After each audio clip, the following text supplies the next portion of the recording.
You're listening to Two Chunks and a Hunk. Movie musings for mostly everyone.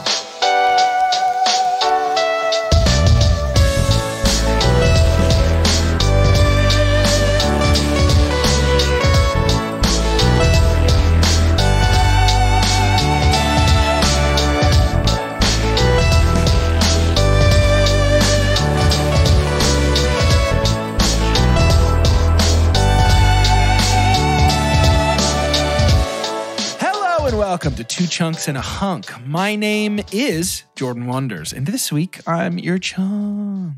I'm Doge, and a few times in my life I've seen things. I've been tortured with voodoo. I've been shot 9 times, including once by your father.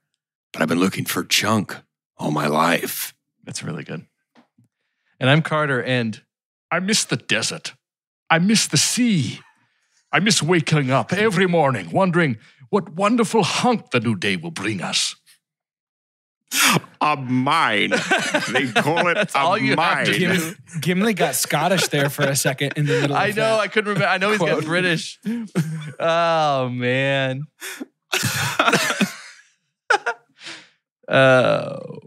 So, Carter, why are you the hunk? I'm the hunk. Carter, why are you the hunk? I got a haircut as I have for many years in my life. There was a while where I wasn't getting them, but I got them again. But I got a haircut, and I realized at the end of the haircut, even post seeing myself in the mirror, because the mirror is a tricky alternate reality, that my hair was parted differently. It's parted the opposite direction of what I've been parting my hair for, or how I've been parting my hair for some 34 years now. And it's bizarre. Wow. It's kind of given me some interesting introspective approaches to my life, because to me, everything has changed. The natural, realizing how much I will naturally like put my hand up and try and run my fingers through my hair, except it feels against the grain now. And I have to train the other half of my body, the other arm, to do that. And so it's completely different to me. Thus, I expect everyone else to see me differently. But no one has noticed. I brought it up to a couple of people and they hadn't noticed. And from that point on, I was like, I'm not going to say anything. And nobody's, like, if anyone says something seems different, it's just because I got a haircut. It's not because I part it a different way. Yeah. When's the last time you guys parted your hair? As I see these two buns, these beautiful man buns at the back of your head. I mean, it's got to be whenever I get out of the shower. 2 years? Yeah. I mean, I guess Other parts technically happen. I part it while I brush it. I only brush my hair right before I take a hair wash shower. Because if I brush my hair otherwise, it just turns into like a fluff ball. Yeah. Okay, it's the Yeah, I curse never of brush the my hair. waves. It's just It's always the my curse of the hand. waves. But yeah, I don't know. It's been a long time since I've parted it, and I can imagine that changing the direct, because my part typically historically I go from right to left. Going from left to right, here's what I think would happen, which I'm actually noticing on you now that you brought it up, now that you've cracked the lens for me and I can see clearly. Interesting. Volume. You have so much more volume going this other direction, way. Carter. Yeah. Yeah. It's Yeah. interesting. It's like it was how it was always meant to be. Yeah. This is And like what you I really sleep wanted. on the left side, Wow. right? So now my sleeps don't really affect, I'd hardly move at all. Interesting. Now my sleeps You don't don't even have really to shower affect my anymore. hair. No. Yeah. Carter, my call me life crazy, has but for some completely reason I changed. thought you slept on your back with your arms folded like a vampire. That was before I was married. You did. That was used to do also, that. Okay. I did used to do Yeah. that. I would just kind of like, yeah. Like an entombed king. Yeah. I had been doing that for some 2,000 years. Toot and Carter. Yeah. And yeah, and that was back when I snored pretty Carter. bad too. But I've been able to health my way out of a bad snoring habit. Look at him. And also Look laying at on him my go. side helps with that. So I just Good do it. for you. I still just never move. That's why our big dog who sleeps Yeah. with us, 80-pound dog, is always on my side. Because I'm not gonna, rustle the leaves at all. I'm not gonna mess that stuff up. She likes it just still. I call my cat Big Dog all the time. That's What up, not. Big There's no. Dog? It's not a joke. I just call my cat Big dog or puppy or good dog. I refer to my cat almost exclusively as a dog to his face all the time. Good dog. I might start calling Nana Pretty Kitty. That's pretty good. I like that. Yeah. I like that. Kitty. What a big dog. I say that to Bruce all the time. What a big dog. Yeah. It's a yeah, compliment. I gave my dog the name of a different animal, so he's already he's bear. gone. He's not going to ever learn what he is. No, he'll have no idea. Yeah, Doge, by the way, I love your backdrop for today. I guess we haven't even said the name of the movie. We should say the name of the movie. The movie we're reviewing today, by popular demand, is Indiana Jones and the Dial of Destiny. Oh boy, I can't talk about this movie without a synopsis from Doge. And maybe even then. Doge, will you give us a synopsis, please? This week's synopsis from IMDb has no author, which means, of course, that it's been entombed beneath an ancient city since time immemorial. Experience the return of legendary hero Indiana Jones in the 5th installment of this beloved swashbuckling series of films. Finding himself in a new era, approaching retirement, Indy wrestles with fitting into a world that seems to have outgrown him. But as the tentacles of an all-too-familiar evil return in the form of an old rival, Indy must don his hat and pick up his whip once more to make sure an ancient and powerful artifact doesn't fall into the wrong hands. This one was authorless, you said? Yes. Man, I could have used a Nick Reganis here big time just to help me sort of piece together I know. Maybe Nick hasn't seen it yet. this film. Should we start the discussion by talking about the second movie in this movie or the first 30-minute movie in this movie? Which movie should we start talking about? Actually, let's go ahead and say let's call it 10-minute spoiler free just because it's Indiana Jones. So if you've seen one, you've seen them all. Let's call it 10-minute spoiler free. And then we'll open up the spoiler seccione and get after it. But can we give impressions? Why don't you start? Yeah, so I went into this not wanting to see it because the trailer looked bad.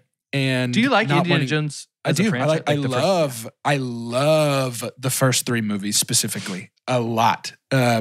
Specifically Raiders, and I have a weird soft spot for Temple of Doom, even though it's sort of out there. But I grew up watching Temple of Doom quite a bit. I like it. When I think Indiana Jones, I think specifically like the bug hallway that we kind of got a call back to here. And then crouching while we watch the Kalima through the chest and all that stuff. It's great. It's really good. I really do like Indiana Jones. I did not care for Kingdom of the Crystal Skull, and this trailer looked bad to me and bummed me out because of how old Harrison Ford is. And I will say the movie itself was better than I expected going in. My impressions were probably that this would be like a 5 out of 10, and I would give it like a confident 6 out of 10, I think, for me. On a number scale, don't want to give my scientific scale away.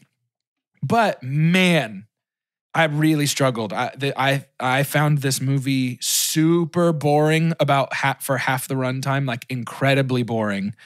And between Polar Express Indiana Jones running on top of the train with maybe the worst CG I've ever seen in the last 5 years. That was pretty bad. It was extremely tough. But it's like I weigh it against real life ancient Harrison Ford trying to pretend to run.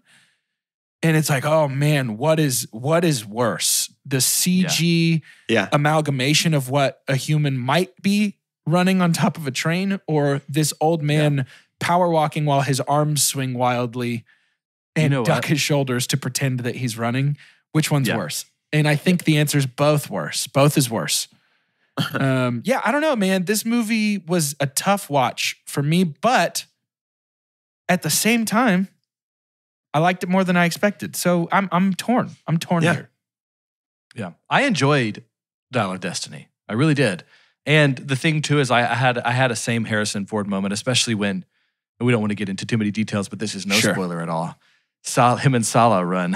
And it was just like, when they run together, it was just like, all the oldest house and all the creaking doors. I'm sorry, is this the bucket list? But yeah, overall, I think seeing Harrison Ford old play the roles that he plays, they've never really demanded a ton of him. I think it's going to be different than seeing like Arnold Schwarzenegger try and come back and make a movie when what we've seen before Yeah. was just such superhuman feats that it doesn't really fit. But I think it was fine to see Harrison old. And honestly, Harrison Ford is a renowned awful runner in the first place. You know, I challenge you to go see Right. A New Hope, and he already looks like he doesn't exactly know That's actually a really how to good do it. point. His whole body is as grumpy as his spirit, and it just kind of Yeah. works against gravity and hates That's a gravity. great point. But I really enjoyed it. I am Yeah. not really as much in a debate anymore. You know, what's tough is those first three that happened over a span, I think of like 8 years. Raiders of the Lost Ark, Temple of Doom, and then The Last Crusade. There's just something about the time that it's not, even if you did exactly what you did in those movies, it doesn't feel the same. Yeah. That needed to happen Right. in the 80s. You know, you just can't. There's going to be, I don't know if y'all have heard, there's going to be like a remake of Roadhouse soon with Jake Gyllenhaal. And like there's Oh, exciting what? things.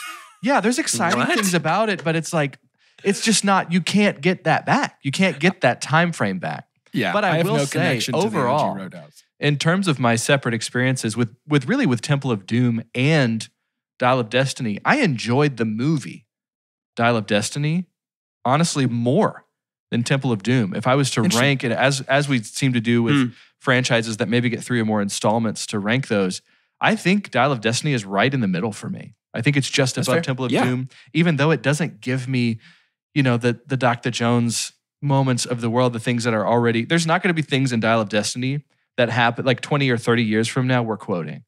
No, You just can't do that. But Right. that's just because Right. we came back. There's also, honestly, not a ton of quotes that you're going to get from Top Gun Maverick. It's all Top Right. Gun, you know? And so Agreed. there's Yeah. always that thing that you walk in with that feels a little bit upsetting. But yeah, in terms of measuring worth, it felt worth it. I was glad that I went to see it. I'm glad I saw it in theaters because there was a lot that Yeah. still felt like old Indy. Can I rather than like the There little was. old Indy that fit really well. Can I before we hear from Doge what he thought? Can I tell you something that I've been thinking of since leaving the theater? I can't tell if this will upset you or not. I really don't know. I thought about what would it look like to truly reboot Indiana Jones, like maybe from scratch or maybe like no, I think from scratch because I think I would want this person to play Dr. Jones. If we have to do it, I'm not saying it's a good idea or that I'm rooting That's for an it to happen. awful idea. Yeah. But if we have to do it, do you know who I think could pull this off? Charlie Cox.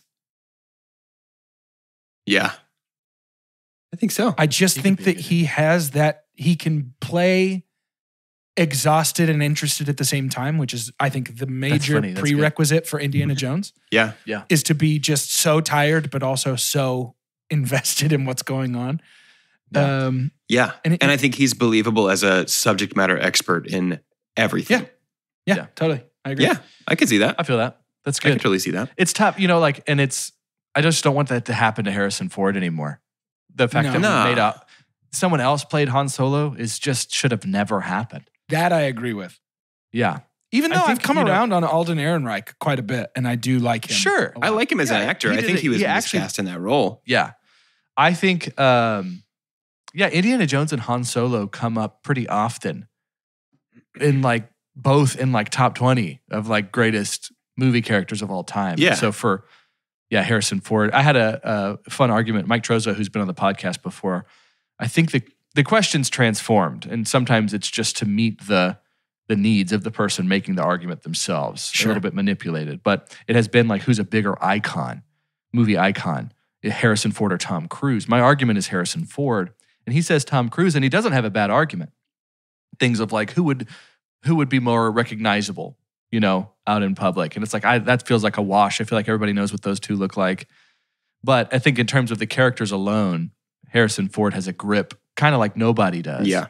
Except maybe for like a Sly Stallone or, that's got multiple characters that are Man. pretty iconic. What a tough conversation, because you also have, on the other hand, Ethan Hunt and Maverick and Jack Reacher. Jack Reacher Right. being lesser than the others, but I would say everybody after Han Solo and Indy is also lesser than the others that Harrison Sure. Ford has played. I think it's so top heavy. I think Han Solo and Indy alone is enough with any arsenal that you have with like a Tom Cruise to even argue. I think there's a lot of people that don't know who Ethan Hunt is. I can They hear know that. the Mission Impossible movies. They don't know the name of the lead. I can hear that for But, sure. Yeah. Anyways, Plus, I mean, let's give it to. I mean, Blade Runner as well is pretty iconic. Even if you haven't, seen the movie, I feel like most people can tell you who starred in the original Blade Runner. mm-hmm. So, Yeah. do you hear my tongue stop working in the middle of the words Blade Runner? I didn't. Blah, blah, blah. I didn't. There might be some people who think Harrison Ford's the president, depending on where you are in the world. Like Yeah. right So that's a now, big deal. who's the right president? now. Harrison Ford. He's younger than Gosh, Biden, if isn't he? only. Yeah. He could be the president. Doge. The world's He waiting. could do it next. General thoughts. The world's waiting. I liked it, and I didn't think I would. There's a moment, actually, like a set piece about halfway through the movie, which we'll talk about in detail in the spoiler part of our of this episode, where I kind of had to step back and think, okay, are they actually nailing it? Mm. And I think from that set piece through the end of the movie, they 100% nailed it. And every line in the script, every turn of the plot was the magic was fully recaptured. Love I it. think. Yeah, I'm shocked at how much I enjoyed this movie. Even if I hated it, right now in this moment, I would be. I am as happy as I would be that Yeah. you liked it. 'Cause I had a that great time. matters Yeah. so much to me. I say But this. I say this listen. with I no liked it a malice. lot. I knew you were going to like it. I say it with no malice in my heart at all. Yeah. I think if it was a 4, you would have liked it. Sure, I think I liked it. Please don't make any more. I think this is the last one for me. Well, Don't give me any we more can- of it. Sure, I liked we can it. talk It was about that in great. the spoiler section, but I think there's maybe. Some Oh, they're points- going to. Yeah, there's All they're the going stuff to that make I more, really like, I'm like, no more, please, no more. That's like Thanksgiving day 2. Yeah. Well, Okay. even James Mangold has said that though. Of like, if they ask me to do Indy 6, I'm out. There is no way. This was so much pressure to do So Indy much 5. pressure. I did Indy 5. I'm happy with the movie we made. Don't ask me to make any more of these, please. I'll sign that petition. Yeah. Shall we spoilerify? We shall. Let's do it. Give them just a few seconds to get out of here. They're gone. They're gone. Now I can super dump. Oh, okay. The opening prologue with de-aged Indiana Oh my Jones gosh, it is sucks terrible. So That's really hard. bad. I don't mind the set of the prologue personally. Like I don't mind. I don't mind the story, the script, everything, the visual effect of young Harrison Ford with old grumpy Harrison Ford's voice coming out of his mouth. That was And him running. Harrison Ford, I noticed this watching Shrinking. Harrison Ford is like a cartoon cowboy with how bow-legged his knees are now. Yeah. And seeing that underneath young Indiana Jones's body was like shock. It was for weird, yeah. Jordan, Oh you my mentioned Polar gosh. Express Big at the time. beginning. It absolutely looked like a Indiana Jones short made by the team who made the Polar Yeah, Express. 100%. This was incredibly difficult Yeah, to it watch. was- The it was- de-aged Indiana Jones worked better for me in the flashback. Like that was like 20, 15 years later when he went Sure. to go get the notebook from Basil. 100%. That worked fine. I actually me, thought in but the, still like, images, the de-aged, like when he wasn't moving around or talking in like the old voice came out, I thought de-aged Indy Yeah. looked pretty good until he Yeah. moved or The de- talked. Yeah. And like the shot they showed in the trailer of them taking the bag off of his head, like that's clearly the one, even people cutting the trailer were like, this is kind of the only time this works. So let's show that in the Exactly. trailer. Yeah, for sure.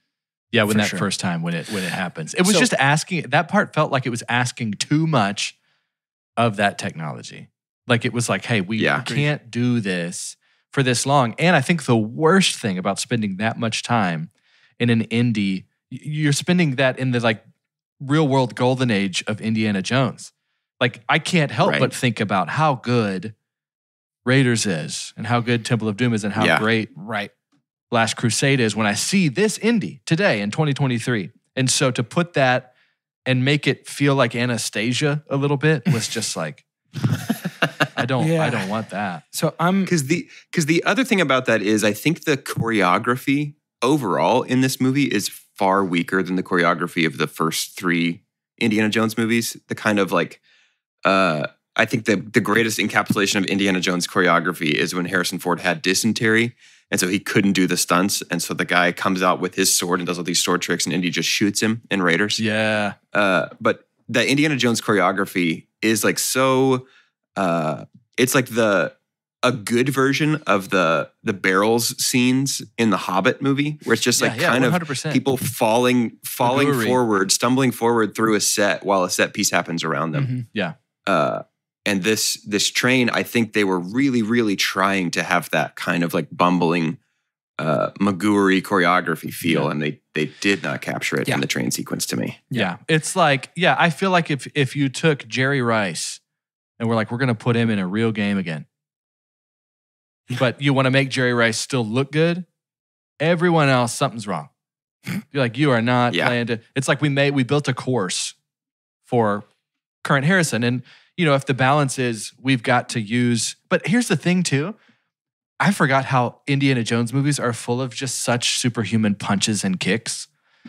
Like Oh, yeah. good, like That, some like, of the sound, best Hollywood that sound punches are in Indiana Jones movies. Yeah, they're really and good. everybody Yeah. can do it. Everybody, if they save it up long enough, if they use the blessing that they got from the third divine beast, can use that once every 3 hours and just punch somebody out of a car, off of a bridge. Yeah.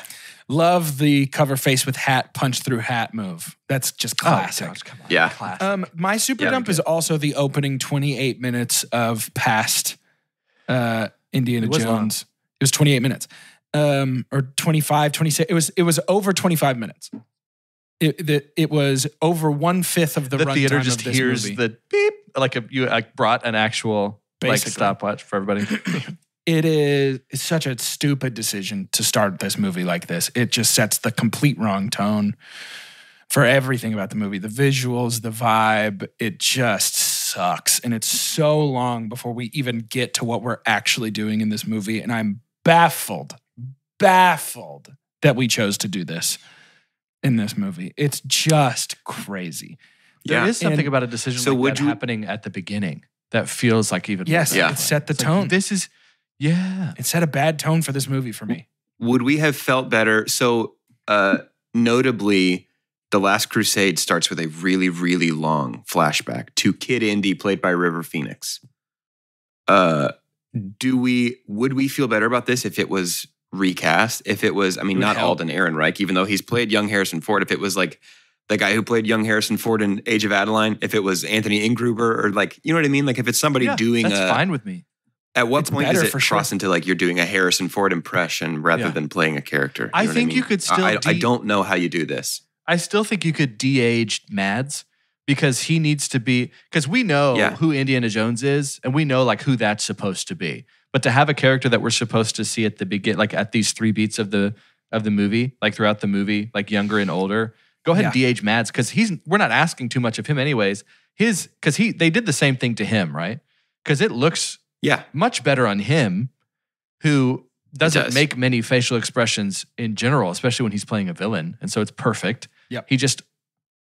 His countenance is terrifying. So just have him there. Well, I think that's a limit of the technology too, because this is clearly under the digital rubber mask of himself. It's clearly aged Harrison Ford on set there. Yeah. Whereas the other notable time we've done this is in the Book of Boba Fett when we had young Luke Skywalker there. Yeah. And Mark was on set, but Mark was not often the person who was getting CGI'd over. Right. They had a body double stand-in who was about his same height and build as he was during the time. And I even think that would have worked better Agreed. here. I thought it than worked what we really did. well in that episode, by Agreed. the way. Like, I think we It talked did. about that. It looked awesome in that episode.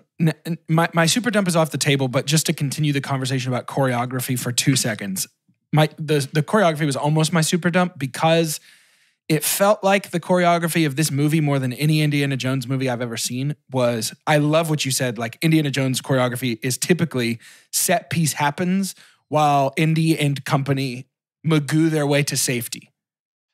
But this Yeah. movie was like set piece happens while a vehicle keeps Indy and his friends safe for most of the time. Like it was just like Harrison can't which is run. what you have to do when your star is 90 or however old Harrison Ford is. Right, but I feel like Yeah. the problem is saying you have to do that because he's old. And it's like, but you didn't have to make the movie though, is the thing. Like you didn't even Right, have to make right, the yeah. movie. You know though. what? Sure. Yeah, moments like that too, like with the vehicle being ultimately what saves them, makes me think of probably, there's a few reasons why, and maybe like the little espresso drip of like scene for scene, why I like Dial of Destiny more than Temple of Doom. I'm pretty convinced of that now. Is probably the most egregious thing that's ever happened in Indiana Jones franchise is riding a raft, a blow-up raft. Was that in Raiders?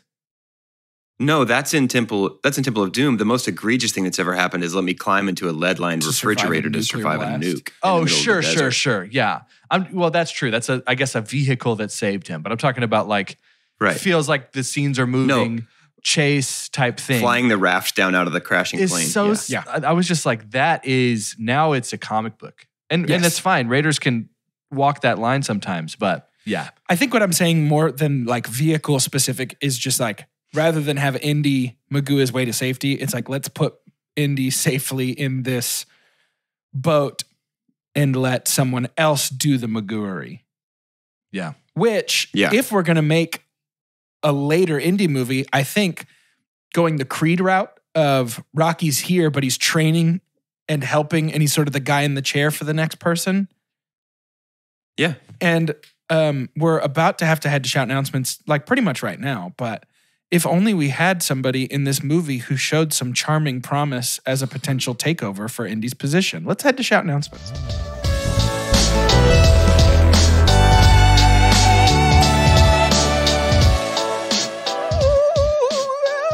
Welcome to Shout Announcements. Sorry about that, Ghost. It's the part of the show where we make give shout outs and make announcements. Make shout outs and give announcements. Dang, you got spooked right out of your gourd. You don't even remember what you're saying anymore, dude. The Ghost was too scary. We pretty much only have one thing that we want to talk about, that we want to give time to this Shout Announcements. And that is something really, really cool that we got to be a part of. Carter, do you want to shed some light on this situation? 100%. We were entered into a silent auction to help some friends of ours, Caleb and Courtney, do some fundraising because they're going to adopt. And so in that silent auction, Two Chunks and a Hunk was giving away the opportunity for whoever won this to have full control over what we review on the live feed, the main feed, this coming next week. And Abby Watson won, and she's a fan of the podcast. She chose Joseph and the Technicolor Dreamcoat, starring one Donny Osmond. Donald. Yeah. Andrew Lloyd Webber. Donald. Hit. And I'm really excited. Me too. I've never seen it. I think I'm still going to love this movie. I grew up on it. Cool. We had a video cassette. We had a video cassette of this. We also had I'm a pastor's kid. So it was like, oh, hey, let's do it. We can do this. Bible time. Perfect. And Andrew Lloyd Webber loves him some Bible. But we also had this like cats. 25th anniversary. It was something for Andrew Lloyd Webber in which they had a lot of performers come out, including someone who at the time was playing the Phantom and is in this movie, Antonio Banderas. People come out and just sing all like Jesus Christ Superstar, Joseph and the Technicolor Dreamcoat, Phantom of the Opera. Joseph and the who now? Technicolor Dreamcoat. Joseph and the Dreamcoat. So I'm excited. For this. I am too. I think it's going to be really fun to watch this. Yeah, I can't wait. Before Hamilton was Hamilton. Great cause. Yeah, great cause. We're back to the show. Sorry. I do more. Can I bring us back in with a super pump? Yeah. My super pump is, from the tuk-tuk chase on, I think they nailed it. Yeah. I really do. I think that chase, like the Moon Day parade in, I guess it's New York City, right? Is that where it is? On the horse. The Moon Day parade at the beginning of the movie. Yeah. Pretty much everything until there's the three-way vehicle chase where they're chasing Mads, who has half of the dial, and then they are being chased by Helena's ex-fiance. Yeah, great. I think is wonderful. I think that is like, to me, that's the thing that felt the most like Indiana Jones. Sure, and then from there on, it was like, okay, this actually, the rest of this, like going to Archimedes' tomb, like it felt like Indiana Jones. Totally. It was great. Like I really was shocked by, I was shocked by how well that worked. I agree. I actually thought the boat with Antonio Banderas and like scuba down to the that's eels after. and specifically Helena revealing that she had the dynamite in her pocket and trying to light it with the cigarette while she distracted everybody. I thought that was excellent. That was the boat. That felt like Karen Allen in Raiders to me. That same kind of like spark, no pun intended. Nice. Yeah, I think the boat, I would say the boat through the tomb, through Archimedes' tomb, is the best sequence, like the best 30-minute chunk of this movie to me. Antonio Banderas, third build actor.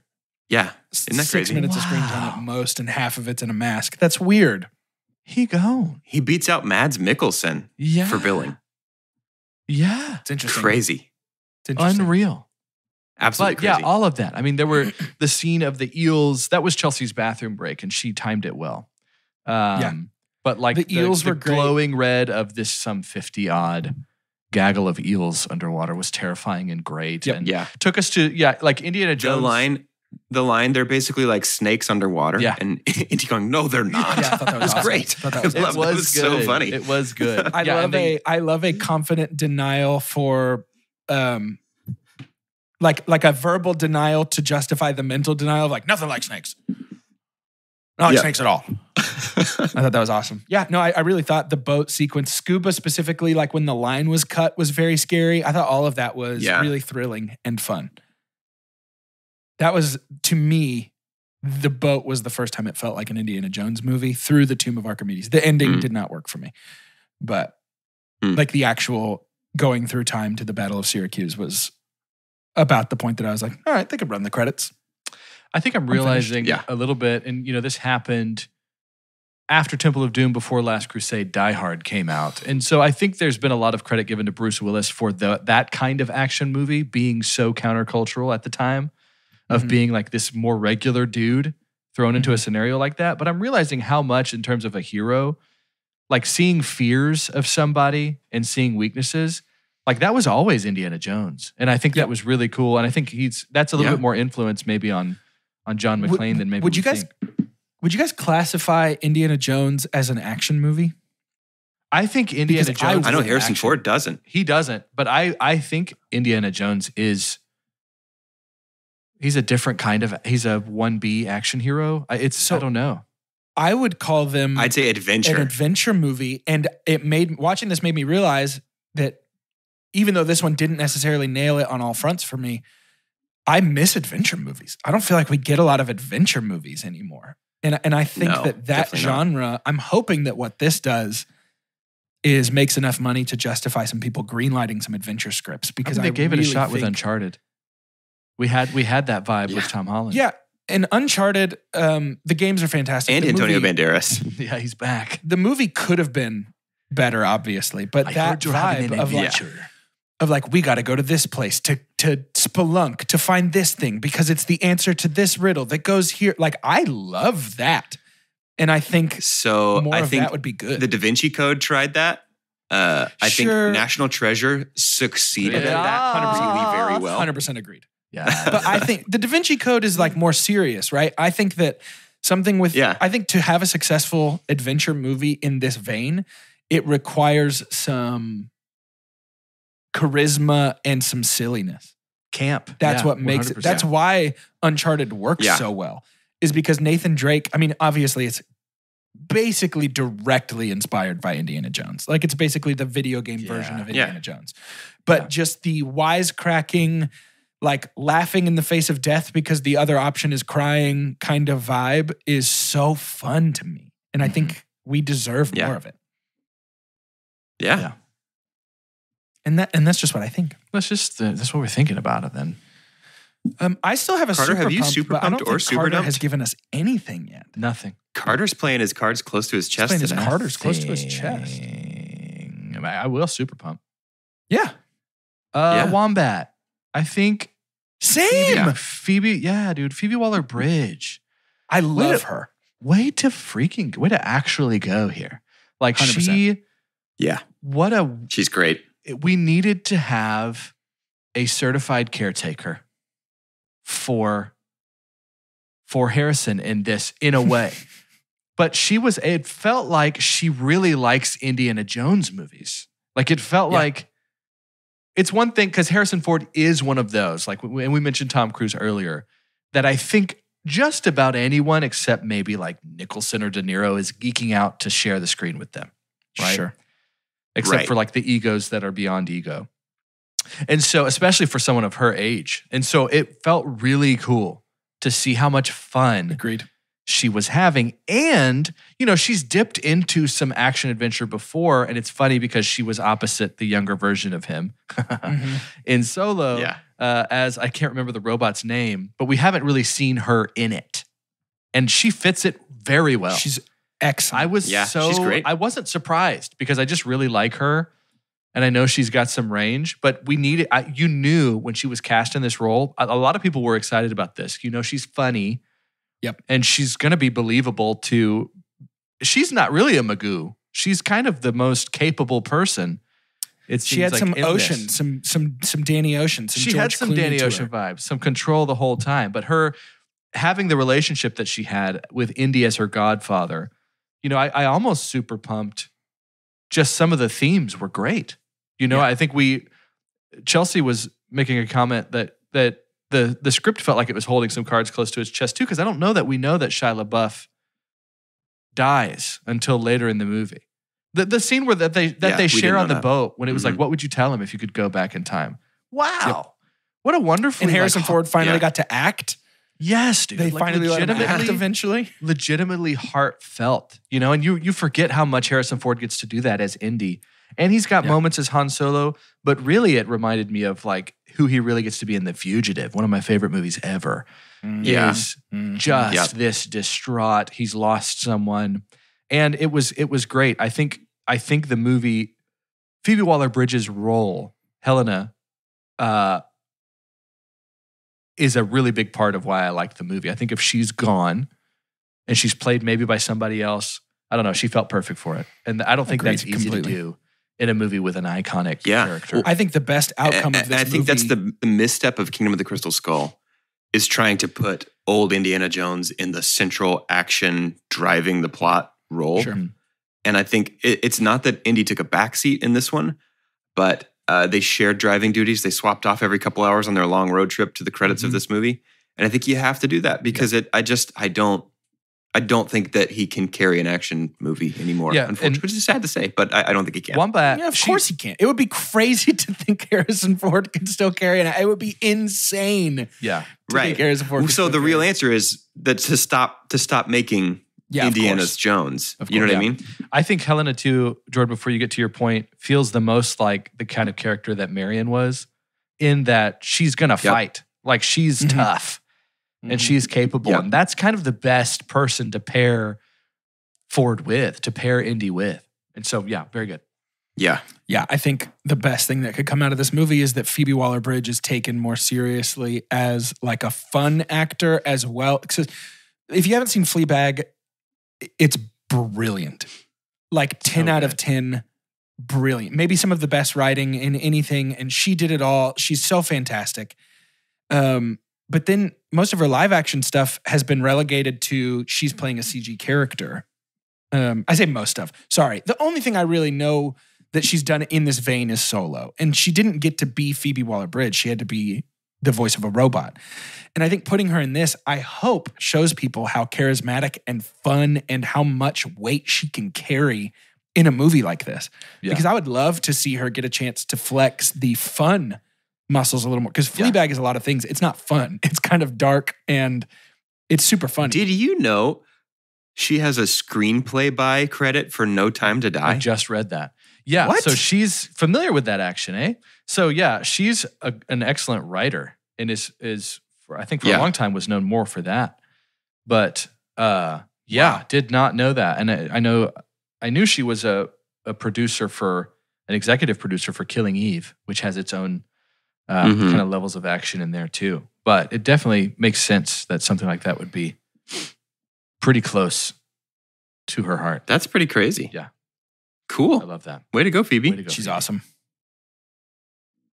L337 was her. Yeah, I don't remember Most anything about iconic that role. Most iconic role. Lame.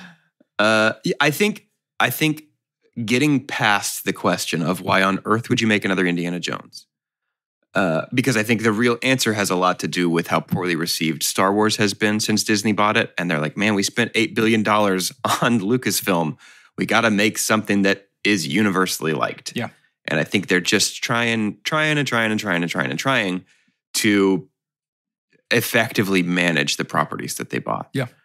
Can I tell you something I'd noticed? And I don't think this hits that, is what I was going to say. I don't think that they succeeded in making something everybody's going to love with this, because I think, like you were saying, that final movement of the plot, going back in time to the Siege of Syracuse, works just fine for me.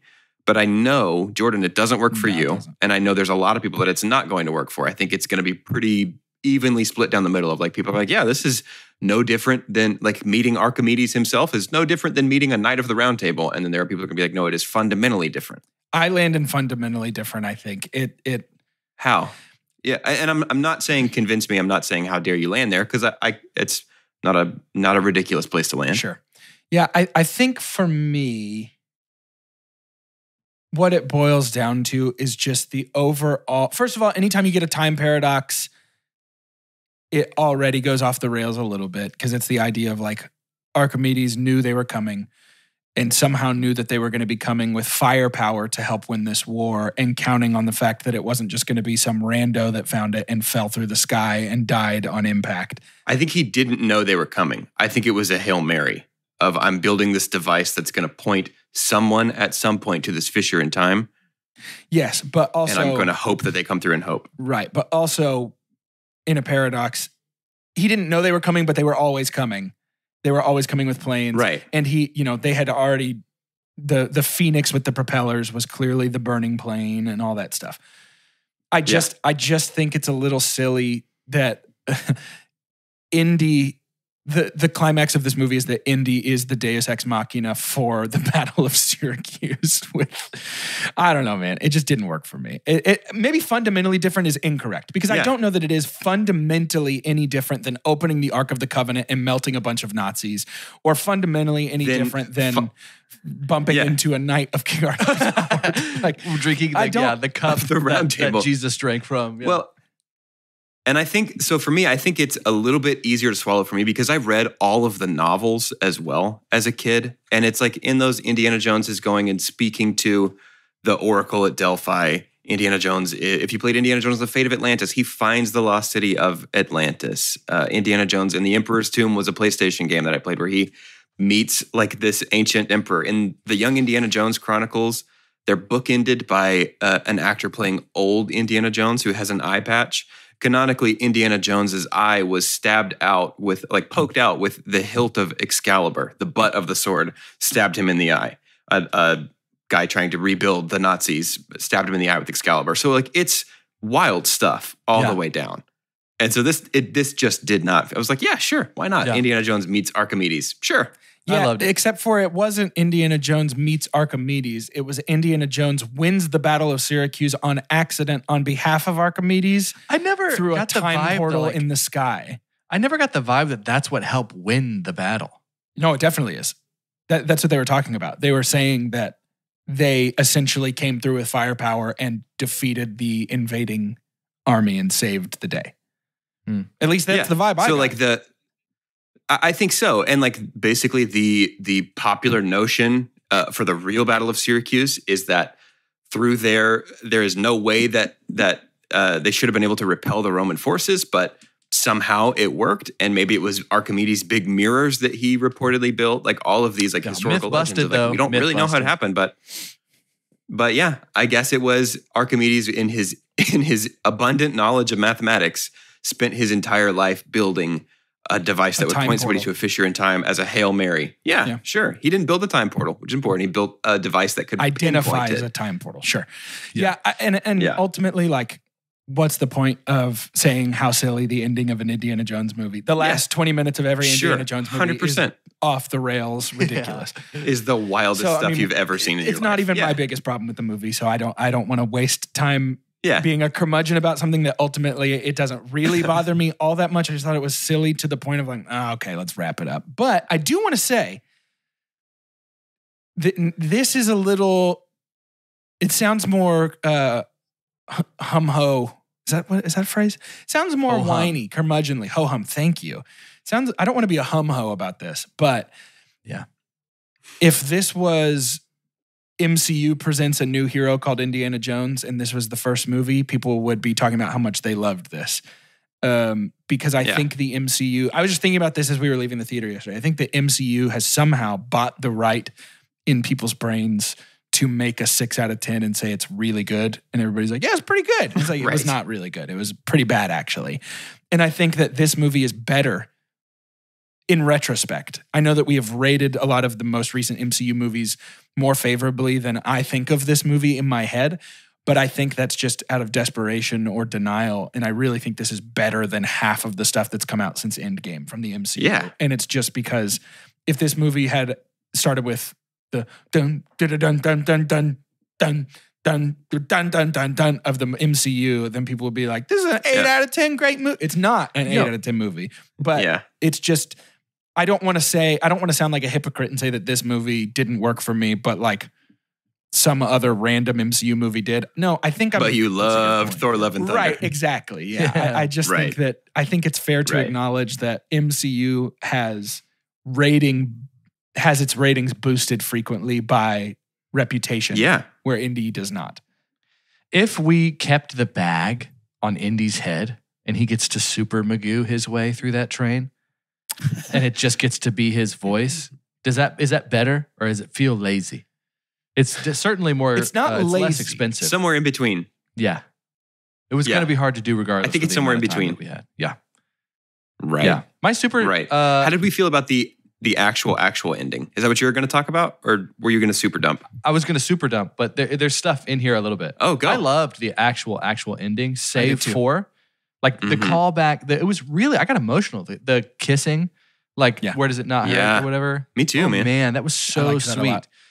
Y'all are going to help me decide my super dump, because one of the things that I don't like, my backup super dump, is that with the trauma of losing her son and being in deep grief, for some reason hearing from their goddaughter that he's quote unquote back and trusting her that she would know better since she's been 12 to where she is now probably in her early 30s. That's what brings Marion back. She just shows up.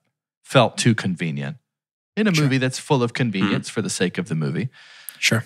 Didn't really like that aspect of it because of how thoughtful the end was. I needed a better reason for her to come back than just hearing. I think a better reason is right there. A better reason is right there. Marion, we're not sure Indy's going to make it. Yes. Like, easy, right there. Yeah. I think I would have assumed, maybe I assumed that was. Is that what it was? Because he'd been shot, the way he'd been shot and whatnot. I think I assumed that was the reason. I think the fact that he said that she just said, I heard you're back. I guess that could have also meant like I heard you didn't die. I have no idea. Maybe.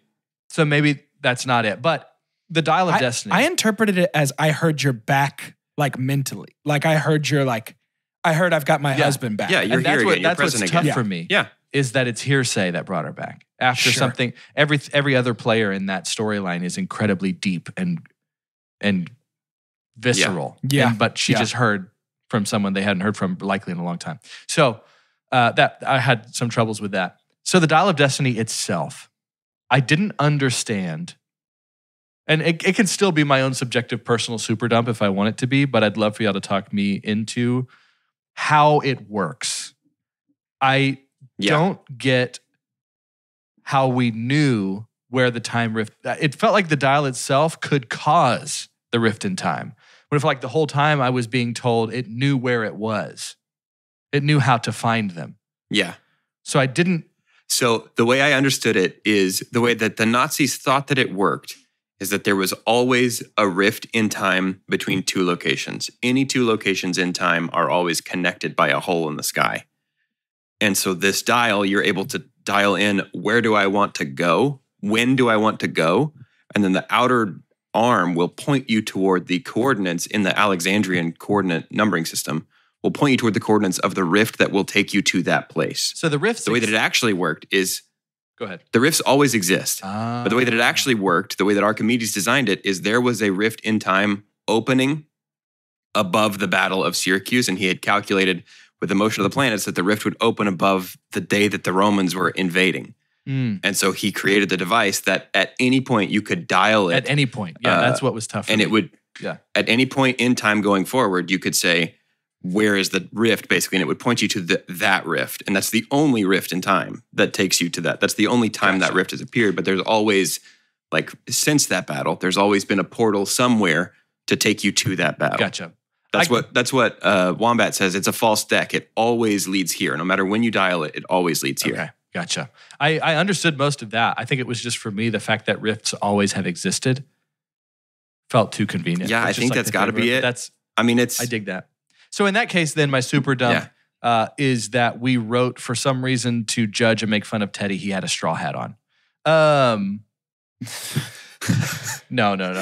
It'll end up being, I think at that point. Hey, I liked Teddy. We haven't really talked about Teddy. I liked Teddy. I thought Teddy had great energy. Teddy was awesome. That's a call. That feels like short round vibes. Like it was, let's get that. And how an excellent, less yikes version of short round. Yeah, very much so. For sure. And also what a beautiful narrative that, Agreed. Key gets to win his Oscar and now Harrison's going to win an Oscar and they'll still share the same hug this year as they did last year.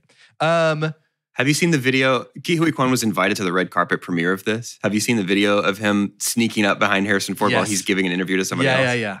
It's so sweet. It's really sweet. But yeah, then it would be Marion. Why she came back is my super dump because that felt like the most thoughtful outside of our scene on the boat with Helena, the most thoughtful scene of the movie. Can I just say, like, as we're ending here, I'm fine if every seedy villain is played by Boyd Holbrook for the rest of movies of all time. What a great bad guy. Excellent. He is. Excellent choice. And how funny, because he looks like he could go ahead and be a good guy. He looks like he could be the hero for all things. I think he's choosing to be like Pierce in Logan, Quinn in Predator. Like, I think he's choosing to, like the Corinthian, if you've never seen Sandman, he plays a bad guy there too. He really kills that role. I love him as a bad guy. Yeah, he's a great bad guy. I do think it was interesting how quickly the bad guys resorted to just like killing random employees of this university. I mean, I know they're Nazis, so like, in general, bad people. Just thought it was funny. Can we rate this movie? Let's do Using the scientific cinema scale, which is, of course, perfect and as follows. The best thing we could ever say about a movie is own it, don't lend it, buy that poster. The next best thing is buy it. That's followed by rent it and then stream it. After that is forget it. And last but certainly least, the worst thing we could ever say about a movie. God hath forsaken us. I rent The Dial of Destiny. Because of how much it was above my expectations, because of what awful timing for Kingdom of the Crystal Skull, for me personally, because it was working with, and we did talk about how this was 15 years between Kingdom of Crystal Skull and Dial of Destiny. I think it was 19 years or 20 years between Last Crusade and Kingdom of the Crystal Skull. So wild. But it was just bad timing for Kingdom of the Crystal Skull to come after The Last Crusade. And it felt offensive in a way to me, to where this gives some of it back to us. I think if this came out in 2008 and we can use The Dial of Destiny and have that actually come out in 2008 instead, maybe it's received better. Yeah. Or maybe we were never going to like the fact that we made more of them. I don't know. But I still rate this movie. I do think it ends up being my third favorite in a franchise to even break the ranking of the original 80s trifecta there was huge for me. Yeah, that's surprising. And so I rent it. I'm streaming this only barely, to be honest with you. I'll never watch it again. This is a one and done for me. And I think that unless you just really want to see it on a big screen, just wait till it hits Disney Plus or whatever. Like it's fine. It's not offensive. I'll say that. It is a better end to the series than Crystal Skull. And for that, I'm thankful. Yeah. This is a high rent for me. It doesn't quite transcend into buy territory. It really is, to me, just as good as the Rob McGregor Bantam novels. Rob McGregor was hired to adapt The Last Crusade into a novel and then went on to write 6 original Indiana Jones stories. Things like Indiana Jones, The Peril at Delphi, Indiana Jones and the Dance of the Giants. Like, this is equally as good as those kind of B-tier Indiana Jones stories. You know what I mean? Like, if this had been made into a video game, I would be like, that's a good Indiana Jones story for a video game. It does not touch the original 3 for me. So it's a high rent. Fair enough. In that novel, do they design Henry Jones after Sean Connery's version of him in Last Crusade? Basically? I mean, yeah, the Last Crusade was written, the book was written like after the movie was finished. Yeah, I know, but still, someone might choose. Yeah. I don't know if it's meant to be an accompaniment to, or just an adaptation. Yeah, it's like the of official that story. novelization Okay, of the book. Gotcha. I So had it's one of still those just- for throughout the movie, Spider-Man. I had one of those for Sam Raimi's Spider-Man, a novelization of... I had one of those for Spider-Man 3 that came out like a week before the movie did.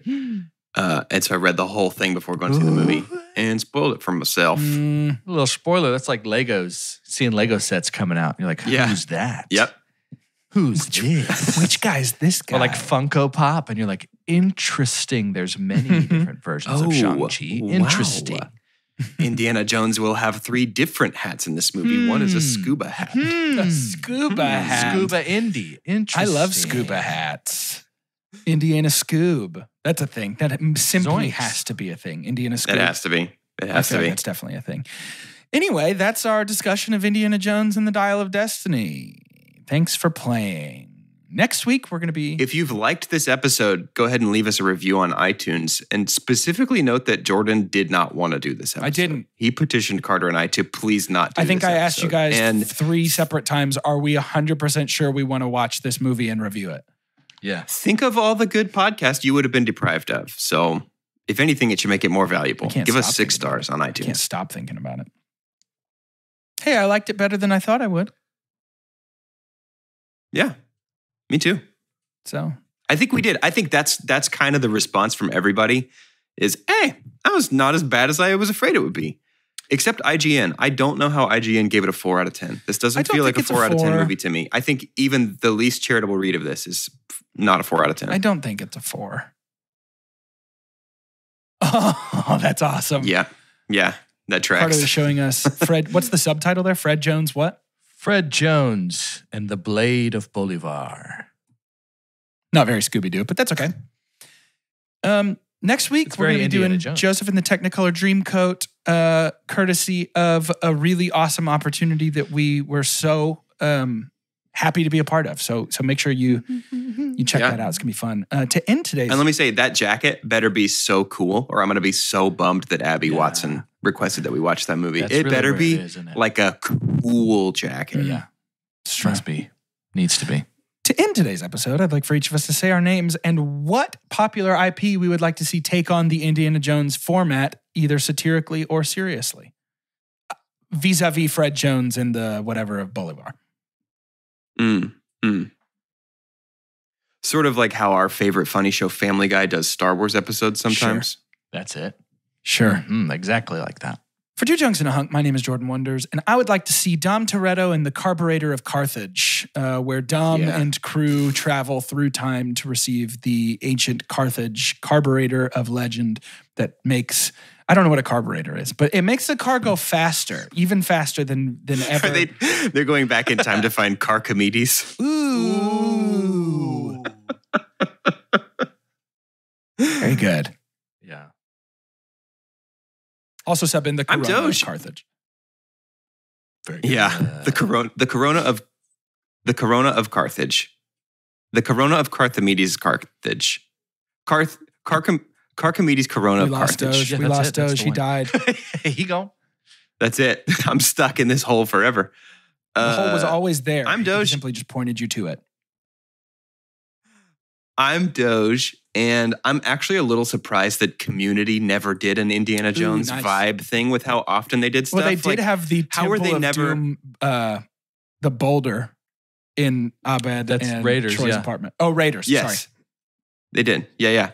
But I'm surprised they never like went underneath the college to find like the deed to Greendale, and it's like Greendale's first dean is buried underneath the college. Like that, I feel like that would have been To great. be fair, I they would have did really enjoyed that. exactly that. It just wasn't Indiana Jones themed, but there is literally an episode where they go underneath the college and the first dean is there.